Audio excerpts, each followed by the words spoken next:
right, so today we're going on a deep dive about the Grinch. The Grinch. You know that green guy Mm-hmm. who tried to steal Christmas? Yes. But we're going way beyond the basic story. Okay. We've got all these excerpts on literary analysis and pop culture, Okay. and we're going to use that to look at why this character Right. is so much more Yeah. than just a holiday grouch. Interesting. I mean, you might think you know the Grinch, I do, I think. but trust me, Okay. there's a lot more to him than meets the eye. Okay. So let's start with the basics. Okay. Grinch 101. Grinch 101. What do the sources tell us about this guy? Right. Well, this solitary creature lives on Mount Crumpet, Right. hates Christmas with a passion. Mm. Classic Dr. Seuss, right? Yeah, yeah. But why Christmas? Mhm. Of all the things to hate, Right. what makes him the go-to for holiday cynicism? Well, I think he's become this figure we all kind of recognize, right? Right. Almost a universal symbol. But what I think is really interesting is how he's evolved Okay. beyond just a simple children's book character. Exactly. You know what I mean? So Right. it's more than just hating presents and carols. Yeah. Like, if you look deeper, the Grinch almost embodies that feeling Okay. that some of us get around the holidays. Yeah. A pressure to be joyful when you just aren't. It's like he's rebelling against forced cheer, Totally. right? Totally. And our sources highlight these themes of redemption and Right. community, but also this idea that the Grinch might be dealing with Mhm. some pretty serious loneliness, Yeah. even possible trauma. That's where it gets interesting. Right. The Jim Carrey movie actually explores this idea Yeah. of the Grinch's childhood being really rough. Right. Which, adds a whole other layer to his dislike of Christmas. Yeah. It's not just about being a grump. Right. Maybe it's about masking some deeper pain. So we're seeing this idea that maybe the Grinch isn't just a villain. He's a reflection of very human emotions. Exactly. And that's something our sources touch on. You know, how relatable Yeah. that struggle with negativity can be. Absolutely. Think about how often we see these grumpy characters Oh. and how often there's a real reason behind that grumpiness, Uh-huh. Yeah. Yeah. The Grinch kind of lets us examine those reactions in ourselves. Right. Why do we resist the cheer sometimes? Yeah. What's going on beneath the surface? And then there's this whole iconic transformation. Yeah. The Grinch's heart growing 3 sizes. Right. Is that just cheesy holiday magic? Right. Or is our source hinting at something deeper? I think it's a powerful image. Yeah. And I think it speaks to this idea that even deep negativity can change Okay. with the right kind of push. Okay. It's not about magic. Yeah. It's about the power of genuine connection. Yeah. The Who's, with their joy and sense of community, Right. break through that shell that he's built up around himself. It makes you wonder what creates those kind of shifts in people in real life. Yeah. What allows someone to open up after being so closed off? That's a great question. Yeah. And it's something we see reflected in how the Grinch has been portrayed over time. Right. The source mentions the classic 66 special, Uh-huh. the Carrie film, even the 2018 animation. Right. Each generation kind of takes their own crack at the Grinch. Right. But the core themes always endure. Okay, so we've got this character who's grumpy, maybe a little bit tragic, Yeah. but ultimately capable of change. Yeah. But our sources also point out he's not just a personal story. Right. He's a critique of something much bigger. Uh-huh. Materialism, especially around the holidays. Absolutely. He's become this mirror to our times, Okay. making us question what really matters Right. during the holidays. Mhm. Is it all about the presents, the decorations, the stuff, or is there something more? Yeah. Something that the Grinch himself is missing until the very end. That's such a great point. It's like Dr. Seuss was onto something way back then, Yeah. and it's even more relevant now. Totally. But there's more to this Grinch. More layers to peel back. There are. And we'll do that right after we take a moment to gather our thoughts. Sounds good. Stay with us. Okay, so we're back and ready to keep going with the Grinch. The Grinch. Before the break, we were talking about how this character is more than Right. just a Christmas-hating grump. Yeah. He's got layers. He does. And one of the things our sources really get into is how Okay. each generation has reinterpreted the Grinch, but those core themes always seem to shine through. What's fascinating to me is how those reinterpretations often reflect the anxieties and values of the time. Okay. Take the 1966 animated special. Right. It really emphasizes the power of community Yeah. and the importance of coming together, especially during the holidays. And that was a message that resonated really strongly in the post-war era, a time when community and togetherness were highly valued. Uh-huh. But then you have the Jim Carrey film in 2000, Yeah. which takes a slightly different approach. Right. The Carrie film kind of delves into the Grinch's psychological backstory, Okay. exploring his childhood trauma and feelings of isolation. Yeah. It taps into this growing awareness of mental health Right. and the impact of childhood experiences. It's like the Grinch's grumpiness becomes more than just a quirk. Totally. It's a symptom of something deeper. Yeah. Something that a lot of people can relate to, especially in a society that's increasingly aware of mental health. And I think by giving the Grinch this backstory, Yeah. the film makes his transformation even more powerful. Okay. It suggests that even those who seem irredeemably mean Yeah. can change and find connection Right. if they're given the chance. But it's not just about individual change. Right. The Grinch is also a powerful critique of materialism. Uh-huh. And that's a theme that runs through all the adaptations. Yeah. Our sources really emphasize how Dr. Seuss was tapping into something. Yeah. It's become even more relevant today. Absolutely.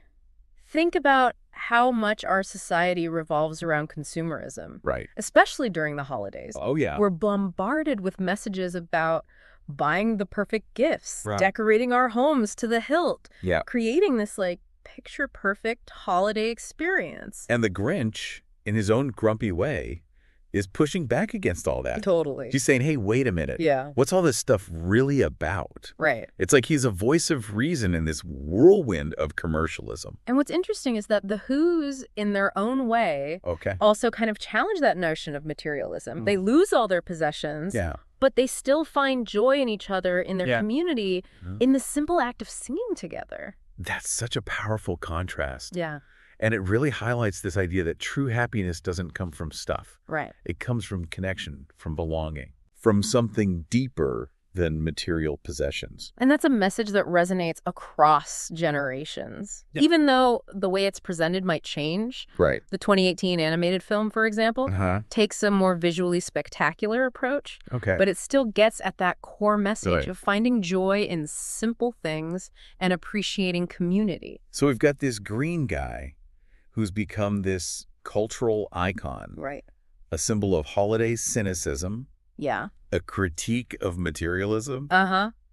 and ultimately a testament to the power of change and connection. Yeah. It's amazing how much depth there is to this character. And that's the beauty of great storytelling. It takes something familiar, something we think we know, Yeah. and reveals all these hidden layers of meaning. Right. It challenges us to look deeper, Yeah. to question our assumptions, and maybe even to see a bit of ourselves Yeah. in the most unlikely of characters. And speaking of unlikely, our sources dug up some pretty fascinating facts about the Grinch that I bet most people don't know. Really? Get this. Did you know that the Grinch's iconic green color Uh-huh. was actually inspired by a rental car?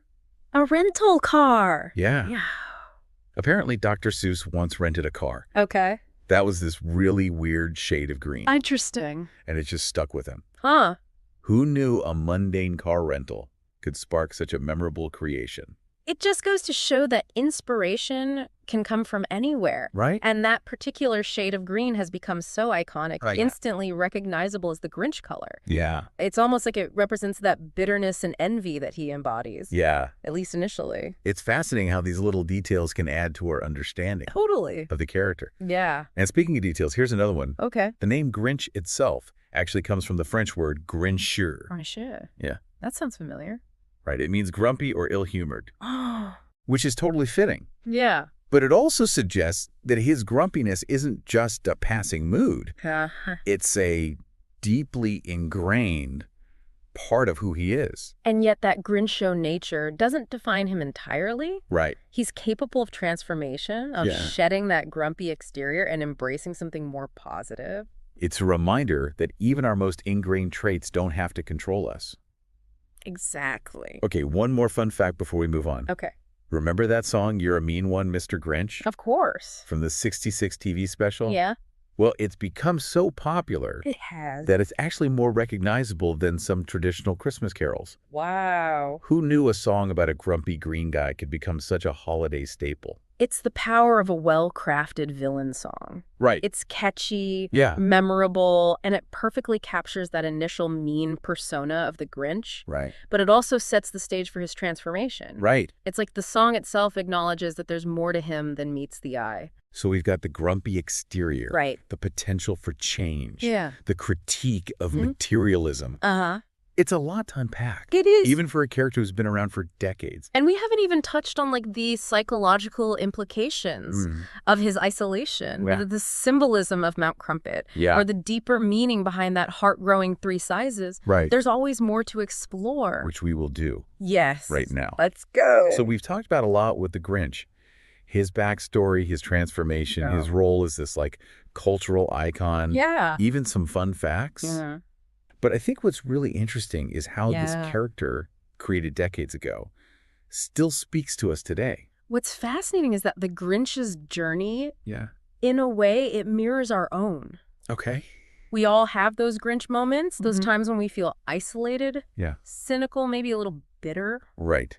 Like- Especially during the holidays, Totally. when the pressure to be joyful. It can feel overwhelming. It's like he gives us permission, right, to acknowledge those feelings. Yeah. To say, hey, it's okay to not be 100% merry and bright. Right. And maybe by acknowledging those feelings, we Yeah. can start to move past them. Exactly. The Grinch doesn't just wallow in his grumpiness. Right. He goes through this transformation, Yeah. and it's rooted in connection, Okay. in realizing there's something more important than material possessions. Right. It's like he's reminding us that Yeah. even when we feel isolated, Uh-huh. even when we've built up these walls around ourselves, Yeah. there's always the possibility of change. That connection, that sense of belonging, Right. it's something we all crave.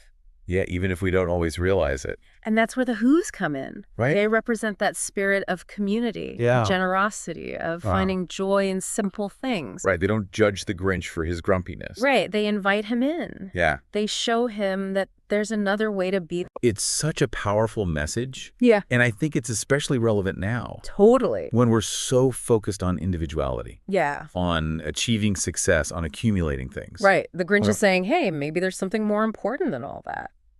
And maybe that something more is simply connecting with others. Yeah. Being present in the moment, appreciating the little things. Those are the things that bring us joy. Yeah, and it's a message that goes beyond the holidays. Absolutely. It's relevant all year round. So as we wrap up this deep dive into the Grinch, Yeah. I think the question for all of us is, Okay. what's our Mount Crumpet? Hmm. What are those internal walls that we've built up? Right. Those things that are preventing us from experiencing joy and connection? And maybe, just maybe, Yeah. by recognizing those barriers, Yeah. by being a little more like the Who's Right. and a little less like the Grinch at his worst, Yeah. we can open ourselves up to that possibility of transformation, Right. of finding that deeper meaning and connection. Absolutely food for thought. It is food for thought. And on that note, we'll leave you to ponder the Grinch's wisdom. Sounds good. Thanks for joining us for this deep dive.